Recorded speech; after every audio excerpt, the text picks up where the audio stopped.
mute our microphone. Yeah. So the camera doesn't turn to us every time we rustle a paper. Right. So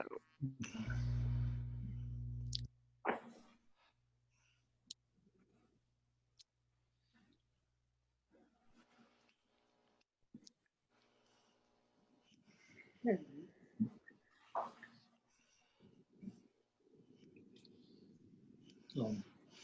Press the mute after we're sure everything is rolling. That's good. Okay. I will turn it over to you, Gordon. Okay. Well, I think we can expect some other people to pop up on our screens. But yes, let's get going. You all got here in good time, so let's work with that. I've been looking forward to this.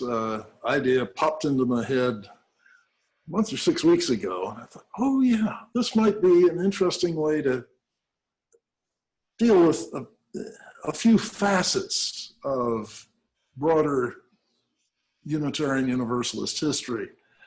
And, hang it on the 7 principles. And so tonight we're starting off with the first in that list of principles, the inherent worth and dignity of every person. I'm interested looking at the 7 principles listed in the UUA Constitution and bylaws.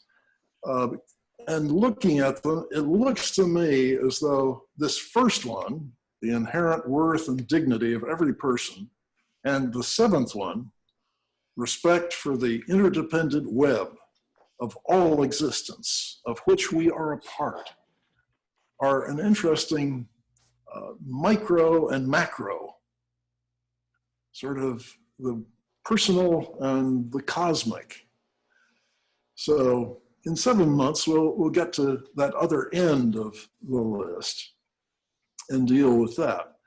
But tonight, we're looking at the inherent worth and dignity of every person. And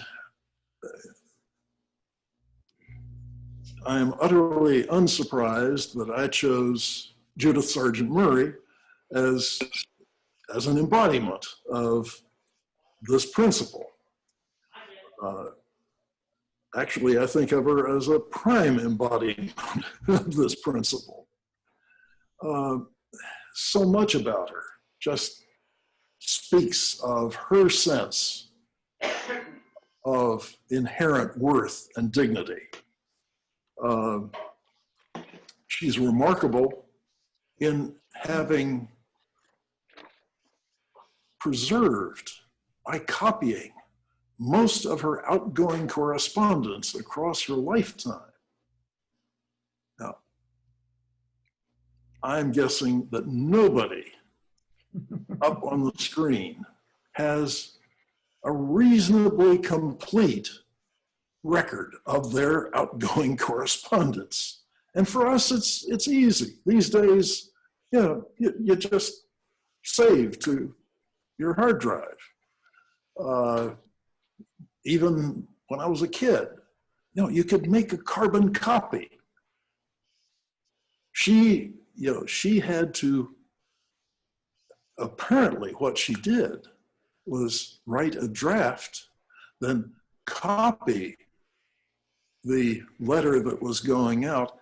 And for much of the early recording of her correspondence, she then copied it into a blank book. You don't do that if you don't have a sense of self. She left us 20 volumes of blank books with her outgoing correspondence, plus 4 volumes of poetry, 1 volume of essays. And she did this on the basis of self-education. Legend had it that, oh, well, she probably sat in on her brother's sessions. She had a the next child in the family was a brother, Winthrop, and one of the local ministers was hired to tutor him in preparation for Harvard. So he had some years of one-to-one tutorials with this minister. And local legend had it that, oh, Judith must have sat in on those sessions. No, apparently not. Judith was given the rudiments, according to her, the rudiments of reading and writing. Her family hired someone from the poorhouse to do this. And then she read. She self-educated. And not only that, but she went on and applied this idea of the inherent worth to come up with the wild idea for the late 18th century of the worth of herself and other women. This was not the commonly accepted notion, but it was Judith's firm belief. It wasn't just that 1790 essay published in 1790 that actually had been written about 10 years earlier, that she entitled On the Equality of the Sexes. It wasn't just there in that one essay. The idea of female equality and her passion for the idea of universal salvation ran all through her writing. The essays that she published, the letters that she wrote. So she felt her own inherent worth and also argued for it for others. Just to recap her biography, I know I sent you a link to a lengthy biography of her. She was born into a prominent Gloucester, Massachusetts family. It was a family with money. Gloucester was a fairly significant seaport in the 18th century. And the Sargents had money. When Judith was 18, either right before or right after her marriage to her first husband, they commissioned a portrait of Judith by John Singleton Copley. This is not something that many families can afford. By the way, Judith is looking over my shoulder here, so behave. She was married at age 18 to John Stevens, who was from another family in the area of similar background, merchant family.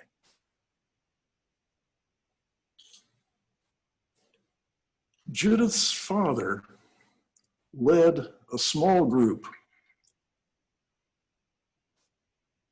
A British seaman had brought to Gloucester a copy of a book by an Englishman named Raleigh, who advocated the idea of universal salvation.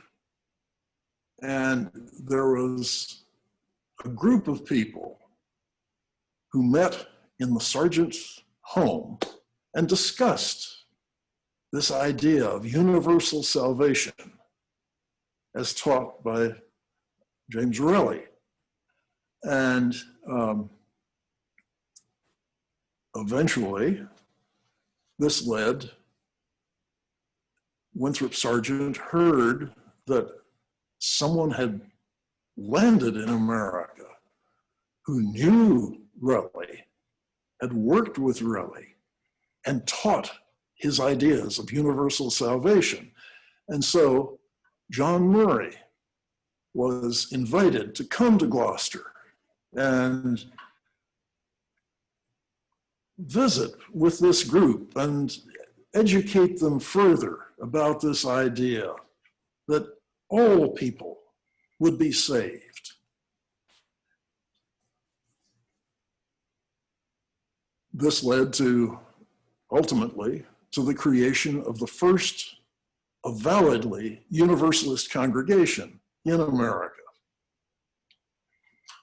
the Independent Christian Church in Gloucester.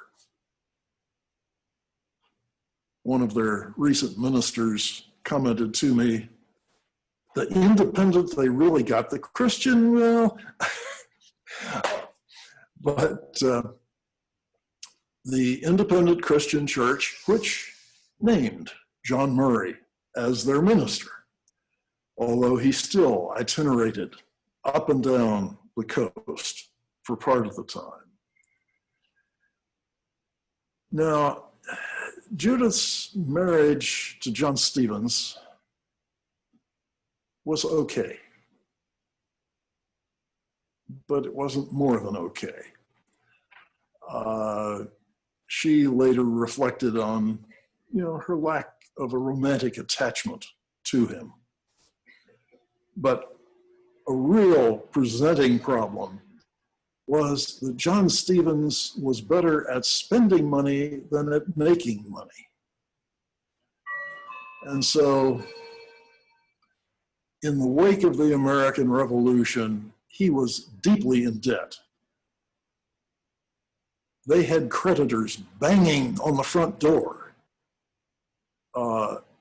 If it was after dark, they did not open their door because they thought, well, it might be someone who managed to sound very much like a family member. So they didn't admit anyone after dark when they couldn't see who was at the door. Ultimately, John Stevens fled America. The story, which has a ring of truth to it for me, is that as a creditor was literally pounding on the front door, he went out a window and ran the short distance down to the Gloucester harbor. And just as one of his father-in-law's ships was about to sail, he scampered on at the last minute, went to the West Indies, where two things happened. One, he piled up more debt. There's a pattern here. But two, he contracted a disease and died. So Judith was a widow with severe debt hanging over her.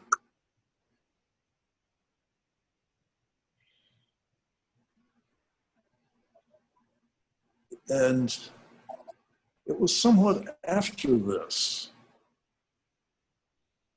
that John Murray, for complicated reasons, involved in a case about the separation of church and state.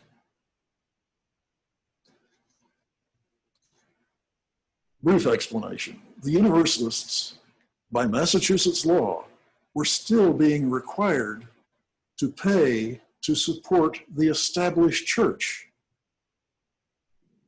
basically the Congregational Church in Gloucester.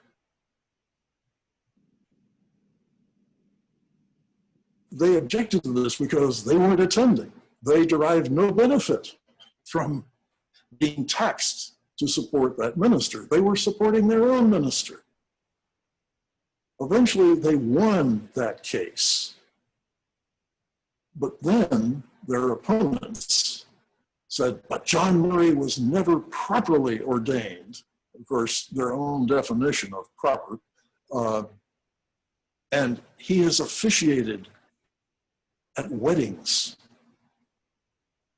without what we consider proper authority, proper authorization to so officiate. Friends advised John, leave the country. We will address this issue, but it's going to be easier if you're not here to be served with yet another round of papers for other weddings. Why don't you go back to England, visit your elderly mother there, and we devoutly hope you'll be back with us after this is all settled. As John was about to board the boat, he wrote to Judith, with whom he had had 14 years of correspondence, and frequently he had boarded when he was in Gloucester. He boarded with John and Judith Stevens. He said that from first meeting, he had loved her, but had done nothing that would be, in anyone's eyes, improper. But now that she was no longer a married woman, he hoped that they could at least enjoy a closer relationship. Judith realized she had never felt much warmth toward John Stevens. Thought herself, well, perhaps I'm a woman who just can't be moved in that way. All of a sudden she realized she was. It's one of her letter describing this is one of the best love letters I have ever read. It's just incredible. So, when John Murray came home, they married and began the most productive years for both of them. It was a mutually supportive marriage. Judith began not just writing, but publishing much more of what she wrote. John became, I think, a more effective minister, certainly a better promoted minister.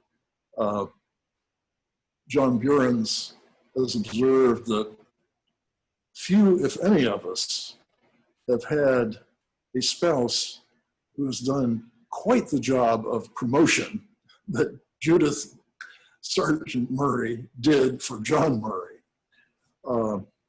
Actually, after John Murray's death, she completed his autobiography describing the American years, and it became a multi-year Universalist bestseller.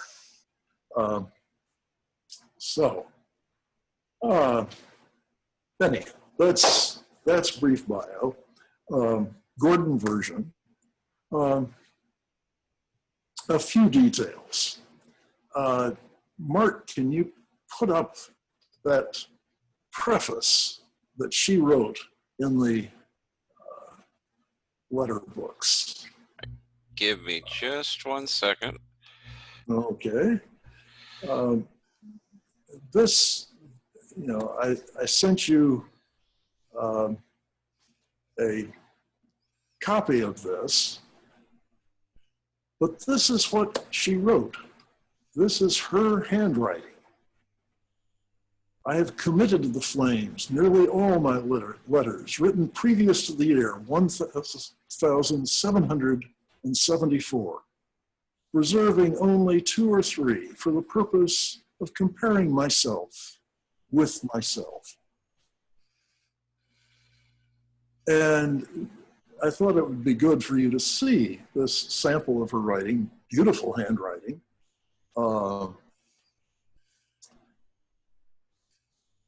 But I have to tell you that what you're seeing is over twice the size of what is in the actual letter book. The actual letter book size was about like this. And as I was working on transcribing from the microfilm these letters, I was on sabbatical. I'd been given some space at the Indiana University at South Bend library. The history department kindly granted me some kind of status that made this possible. And one day, as I was working away at their microfilm reader, one of the history profs who had done a lot of work with microfilm, I think his latest book was on the Mutiny on the Bounty, and he'd worked from microfilmed copies of the ship's log and so on. But he looked over my shoulder at this tiny writing and said, "My God, man, you're going to go blind doing this." But this is Judith. And frankly, I found her worth squinting a little bit.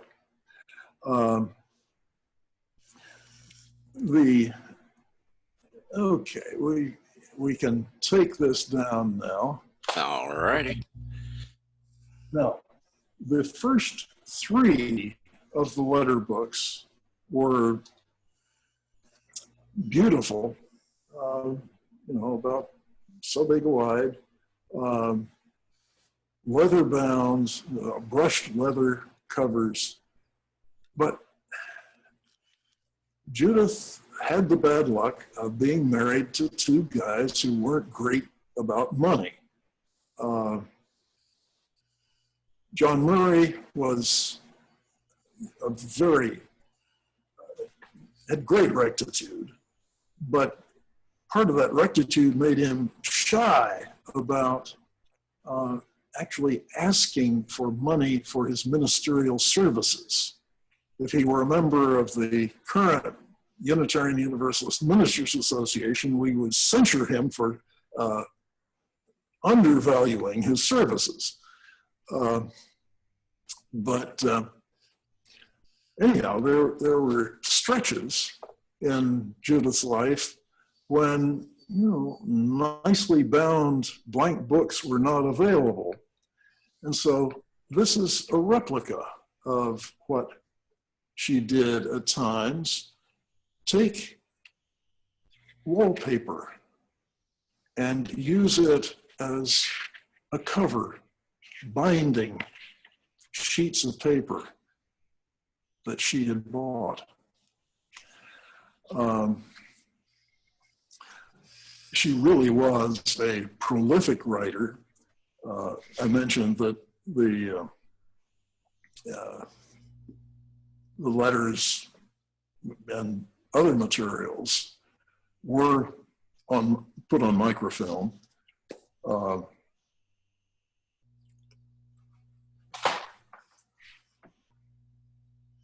7 rolls of microfilm.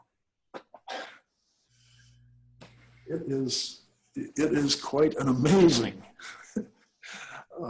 personal record.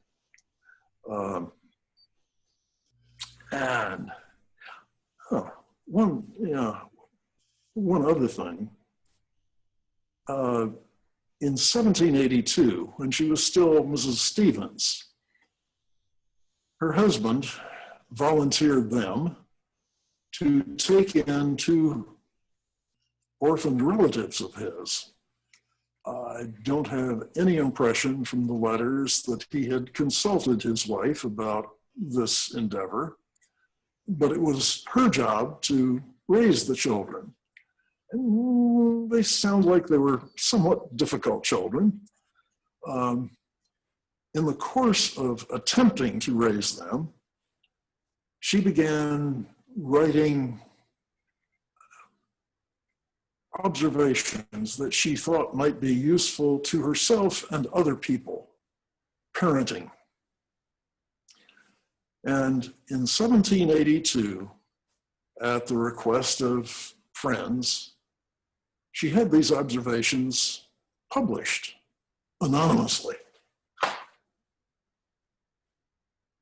Some deductions from the system promulgated in the page of divine revelation ranged in the order and form of a catechism,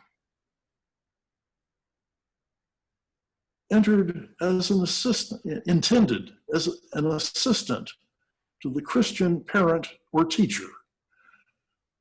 Not a catchy title, and it's not a great read. It's not going to pop up on the New York Times bestseller list. Then, the pre-New York Times, or now. But it's significant. It's significant as, I think, the first piece of Universalist or Unitarian religious education material.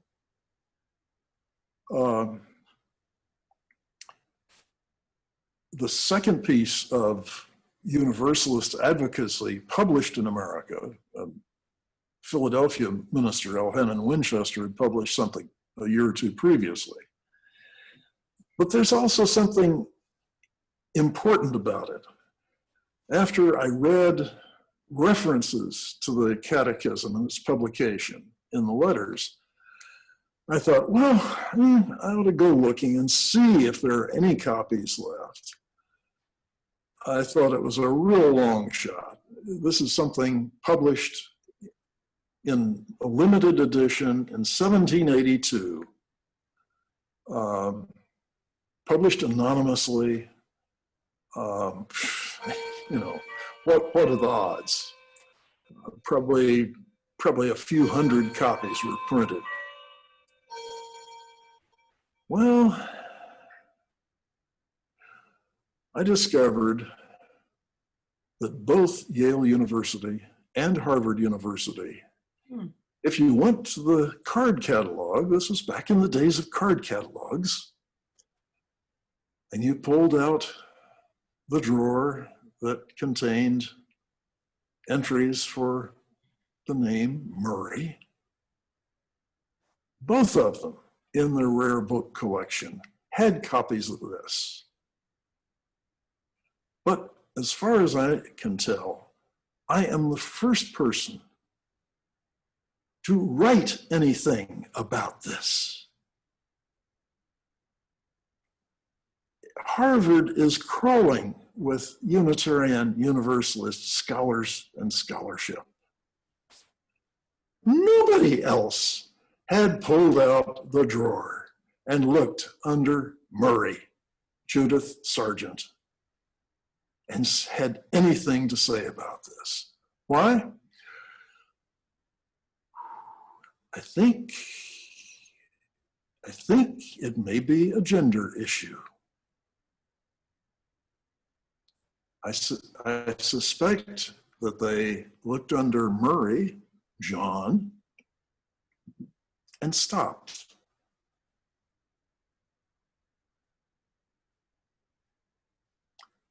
The equality of the sexes. Problem then, problem now. Anyhow, that's a lot from me. I would like to open it up at this point, and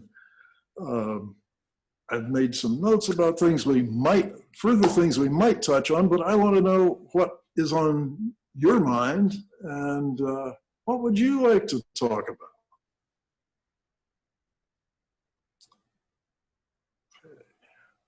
I'm not seeing anybody jump yet, but I would like to say something. okay. What's going on in Massachusetts at this time? Isn't this during the Revolution? Yes, she lived through the Revolution. There's some interesting comments She visited Boston during the course of the Revolution and has an interesting letter talking about what Boston seemed like to her.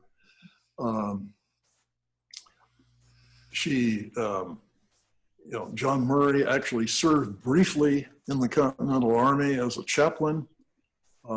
There were complaints to General Washington that this fellow with these weird ideas is serving as a chaplain.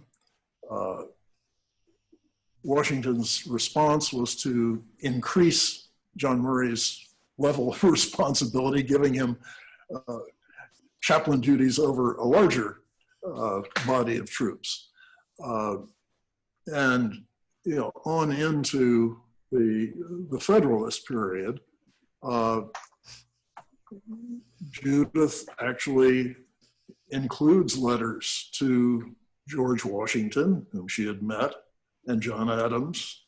Actually, when John Murray was returning from his temporary exile in England, he came back to America on the same boat as John Adams, returning to the States.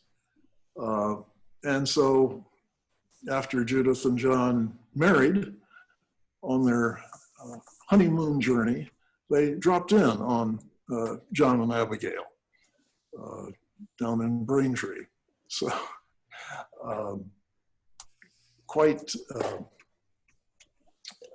the family was political. It was politically connected. Judith's brother Winthrop was appointed first secretary for the Northwest Territories, which would be Ohio, Indiana, Illinois. And effectively, he was functioning as the governor of that territory because the appointed governor was either ill or distracted. Subsequent to that, he was named the first governor of the Mississippi Territories. And Winthrop moved to Natchez to serve in that post, which affected Judith's life because after he moved to Natchez, Mississippi, and married a widow there, he began sending young men from Natchez up to Harvard and entrusting their care to his sister. Now, one of those young men, actually a bit of a bounder, wound up marrying the Murrays' only surviving child, Julia.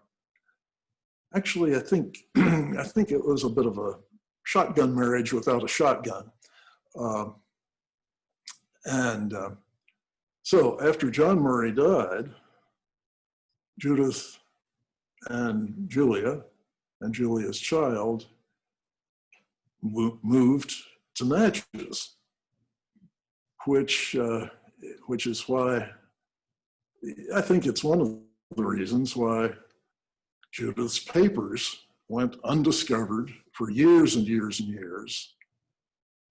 Nobody was going to look for the papers of a Massachusetts advocate for women's rights, where the papers actually were, in an antebellum mansion in Natchez, Mississippi. So I was lucky enough to be in Mississippi. I started poking around, asking questions. There was an 1881 article that said, quoted a niece, an elderly niece of Mrs. Murray, that, the papers were stored in an abandoned house and were found to be utterly rotted and mildewed and were thrown out. That was published in 1881. In 1984, I found, nope, not true. They were in great good shape. Well, there was some some mildew, but they had been actually pretty well cared for, and fortunately got the papers donated to the Mississippi Department of Archives and History, because a few years later, that antebellum mansion suffered a serious fire, and that might have done them in. So, yeah, Marion. Yes. Would you say a little bit more about why you chose her for the subject of the first principle? She, I hitched Judith to the first principle because she seems to me to really exemplify in what she herself did with her life and what she tried to do for others. The idea that everyone has inherent worth and dignity.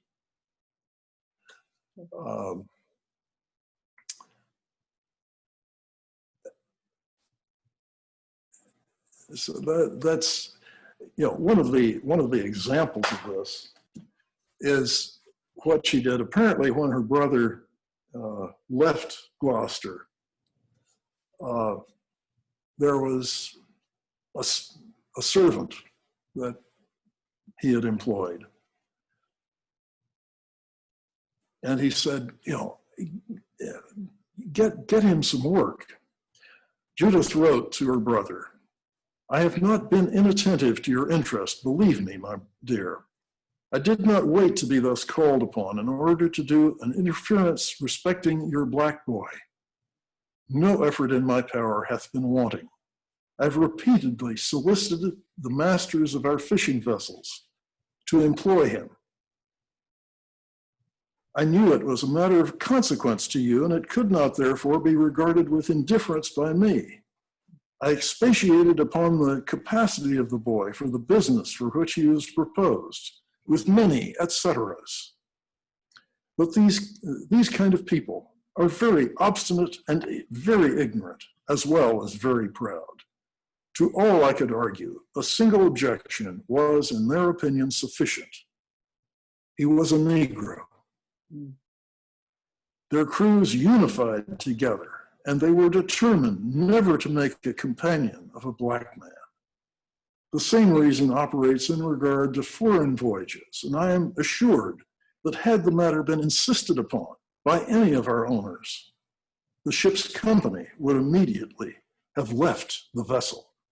Oh my. So she was an advocate for the employment of this black man. That's a lot. What sort of pushback did she get from people who were not the biggest fan of women's rights or, advocating for a black man? There was some interesting pushback over the years. After it became known, much of what she published in the way of essays, she first published under a nom de plume, and much of it under a masculine sounding nom de plume. After it became known that she was the author, her husband must have written it. She wrote 2 or 3 plays. We have scripts for 2 of them. She was the first American playwright to have a play performed in Boston, which was a bit scandalous. The theater was a little suspect, late 18th century. And again, it was presumed that, okay, Mr. Murray must have written this. She also got some savagely bad reviews and hung it up as a dramatist. I'm not aware of any, she doesn't reference that I can recall a serious pushback. Maybe she just chose to ignore it on her advocacy for women's rights, her advocacy in at least this one instance for a person of color.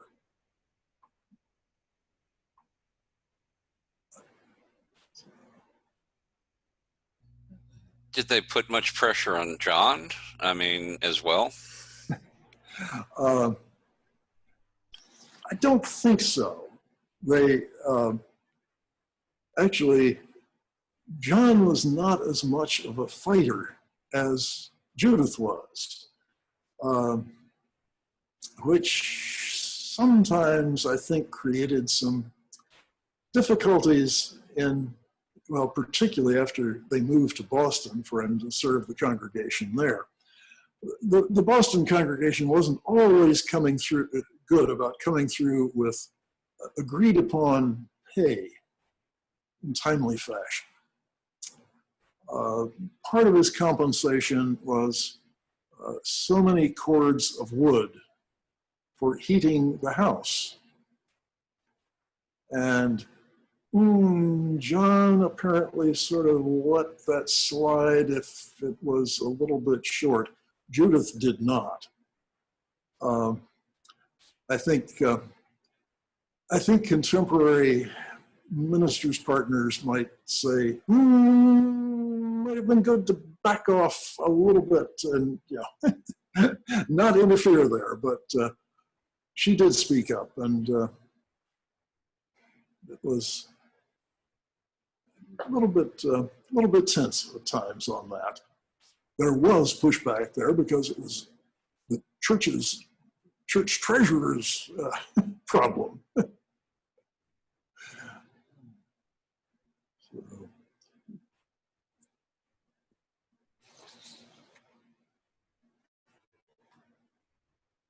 One of the other things, let me share, that pleased me no end when I came across it. Let's see, there, page over. She was informed about things that I would not have imagined many people being informed about at the time. So, here's a letter. Let's see, from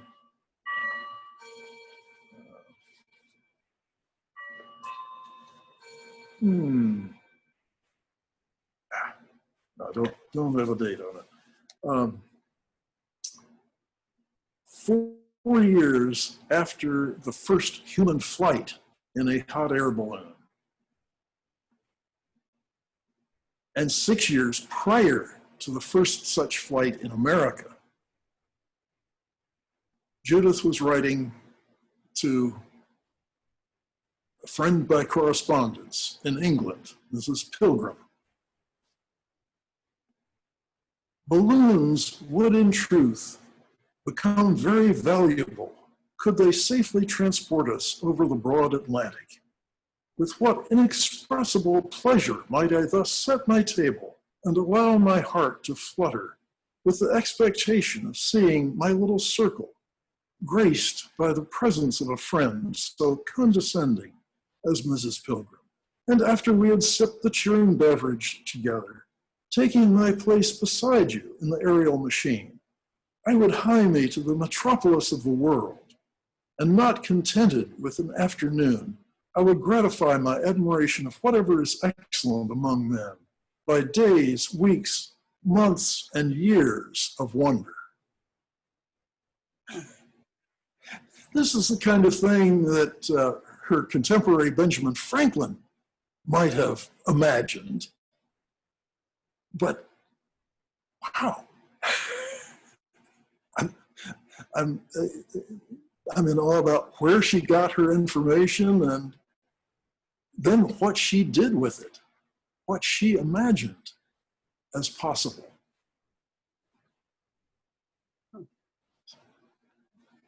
Definitely not a shrinking violet. So, let's see.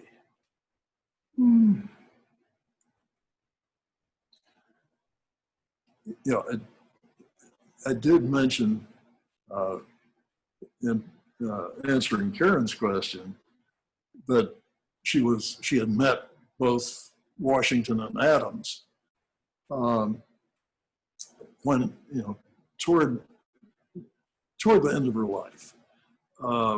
She published a collection of her essays and 2 of the plays, 3 volumes of this material, which she entitled The Gleaner, published in 1798. And basically it was another attempt to improve the family finances. So there were pre-publication subscribers. These included George Washington, Martha Washington, and John Adams. And the book was dedicated to President John Adams.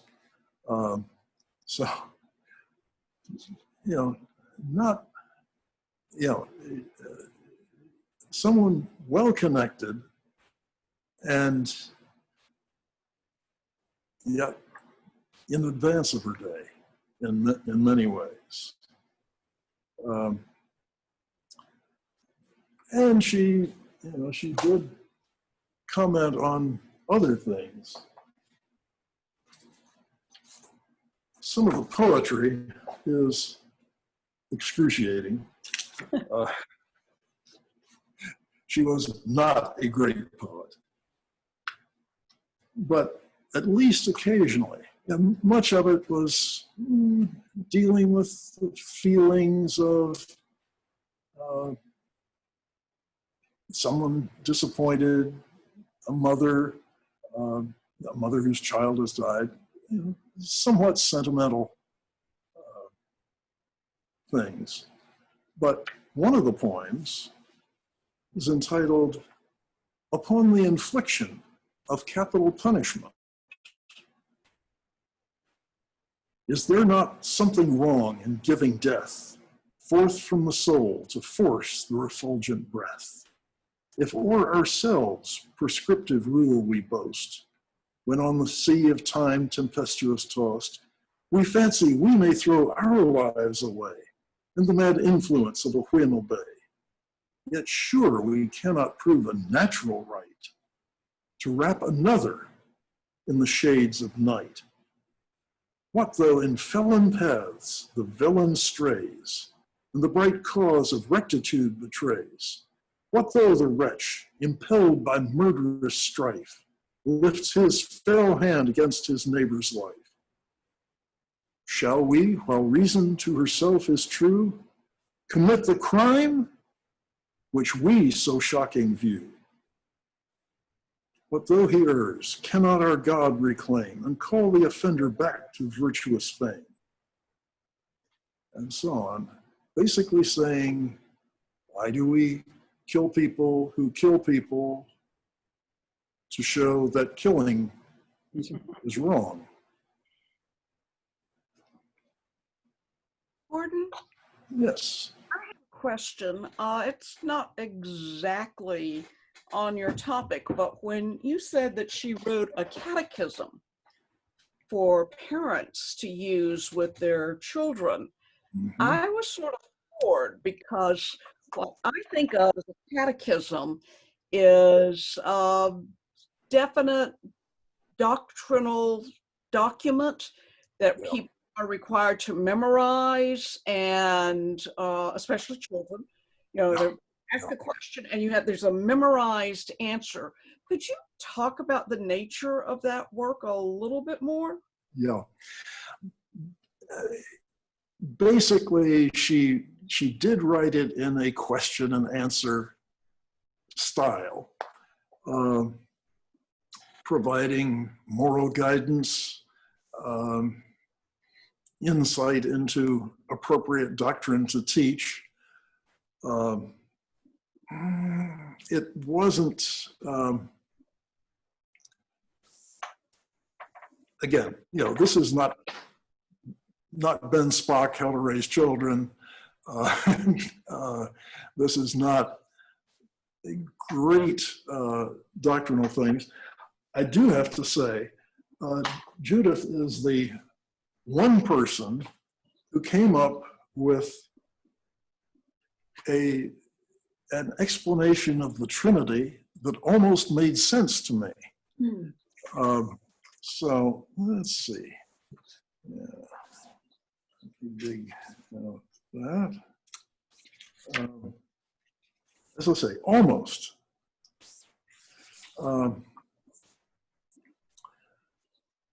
And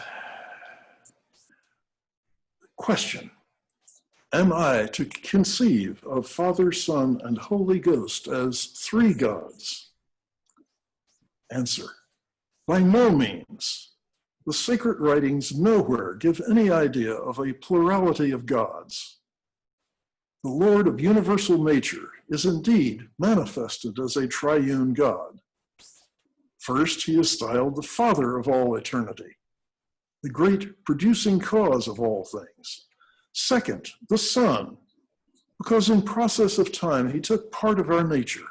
He condescended to be born of a woman, that he might redeem the world which he had made. Third, the Spirit, because he being indeed a spirit hath free access to the souls of his creatures. His consolations abound unto many.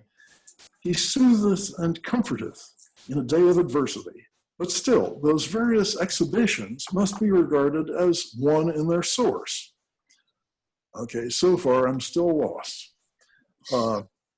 Perhaps as nature is generally esteemed the same in all, I may throw a light upon the mind of my young inquirer by relating a little anecdote respecting one of the aboriginals of this country.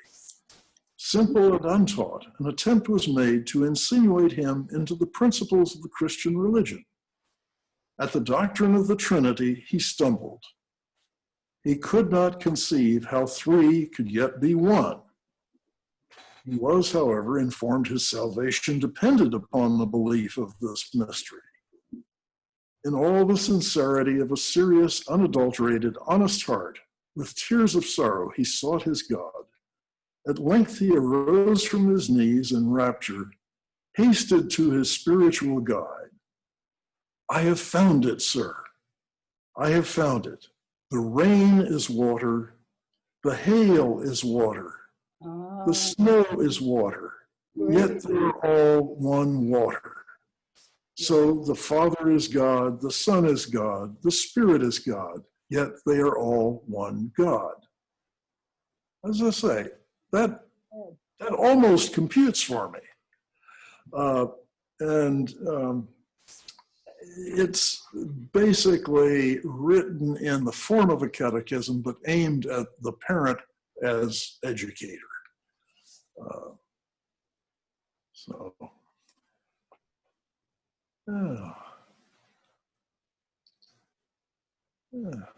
It sounds, that's twice she used the word condescend, and it makes me think she meant something a little different than I would mean if I used that word. Yes, I think words have shifted meaning and just general usage over the centuries. Yes,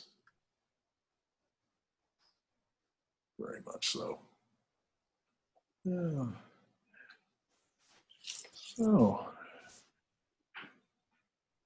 any other thoughts, questions? Gordon, I'd be interested in hearing, or actually if you could send me a copy of that poem that she wrote about capital punishment. Okay. I facilitated a discussion about the movie Just Mercy earlier. I've been on Zoom a lot today. Condolences. Tomorrow is my Sabbath.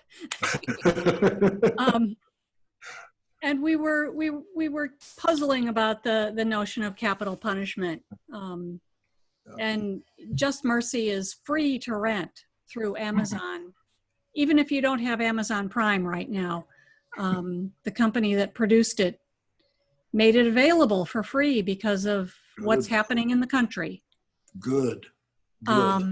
So we had kind of a, hey, everybody watch this if you haven't seen it, and whoever wants to come and talk about it. So we talked about it, and we Yep. talked about capital punishment and kind of what the thinking has been on it over the years. Yeah. But the poem goes on longer than I read, but I'll send it along to you. Thank you. Yeah. John, I think you were trying to ask something, but you were muted. I'm fascinated by the whole genealogy, the search process, and how some industrious fellow discovered these books at this Mississippi mansion or whatever it was. What was it like? Was the family still in the building, or was it some sort of a museum or something? Or how did that all come about? Okay. It all started with one of the congregations I was working with, our home Universalist Unitarian Church of Ellisville, Mississippi. They were using an adult education curriculum called The Disagreements Which Unite Us. And one day after church, I was flipping through the book to try to stay not too far behind the people I was serving. And I think it was the following month's lesson used material from Judith Sargent Murray and had a little biography of her. It mentioned that she had died in Natchez, Mississippi. And it mentioned a biography of her that had been published back in the 1920s or 30s. Well, you know, serving Unitarian Universalist congregations in Mississippi, I was hungry for any connections we had that sort of legitimated us. So I bothered the University of Maine Press for a copy of that. It was a master's thesis that they had published. And eventually they Xeroxed, I think, their one remaining copy. And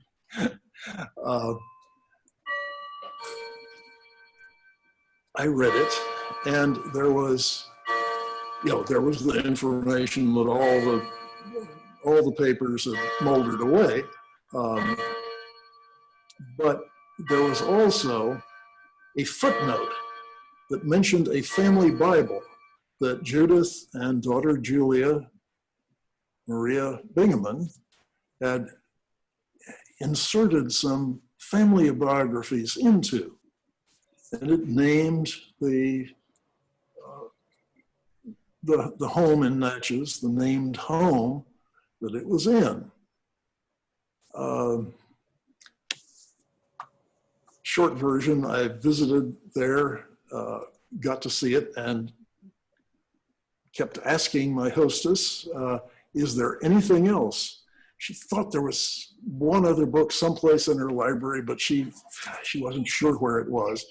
But eventually, about the fourth time I asked, she said, oh, I think Anne said something.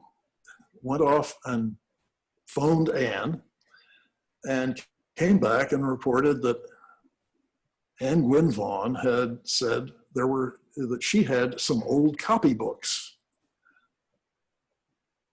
I tried to listen carefully. I didn't hear that she had some old copybooks and would be glad for you to stop by and see them. And so I waited, and Judy and I were actually in Natchez a couple of months before we were going to move from Mississippi. So I phoned Anne Gwynn Vaughn, and she said, oh, today is not convenient, but maybe sometime next week. So I made a trip down, wasn't sure what I was going to see. She had 4 or 5 of these books out on a kitchen table and was really, this is a lonely widow who really enjoyed having company, and she talked the whole time I was there. I was looking at this, George Washington. Oh my God, oh my God. So I arranged that summer to come back and work on them. It was at that point that I discovered the range, the number of these things.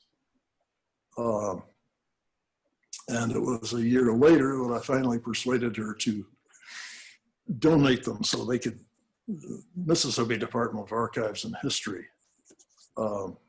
could really give them the appropriate treatment that they deserved.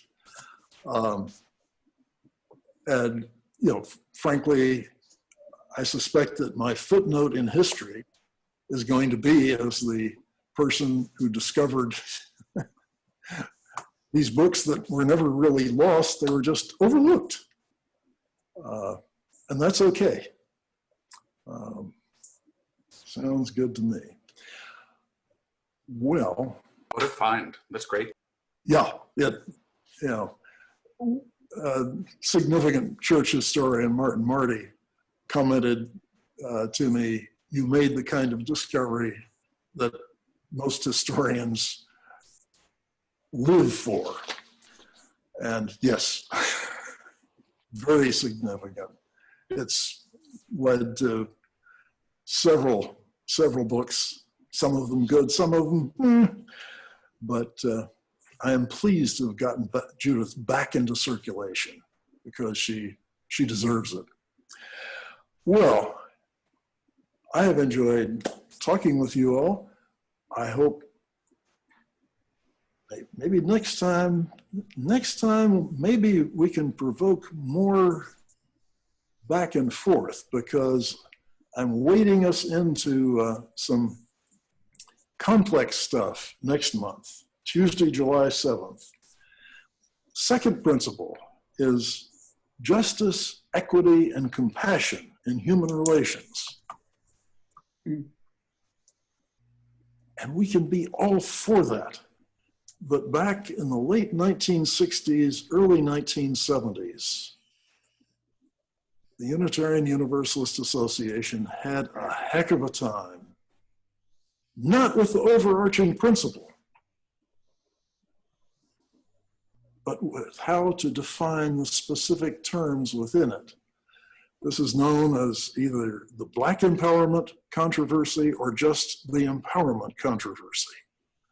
And a close friend was a leader on one side, and one of our former ministers in Knoxville, Bob West, was a very significant figure on the other side. So there were, as somebody or other said, there were good people on both sides. But I think in this case, it was actually true. But it was a very serious, very emotional conflict that I think is still having ripples within the UUA today. And when I say a serious conflict, one of the things I'll be telling you about is me getting shoved by the president of the UUA, mouthing off to him. It was that serious. He didn't leave you lying on the sidewalk, did he? He didn't. He didn't. It wasn't that hard a shove.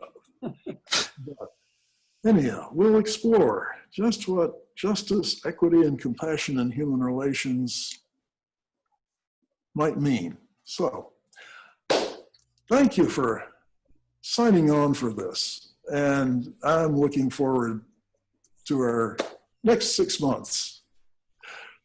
Thank you, Gordon. Thank you, Gordon. Thank Thanks, you, Gordon. Gordon. And everybody else. Thank you. Okay. Thank you, Gordon. Bye.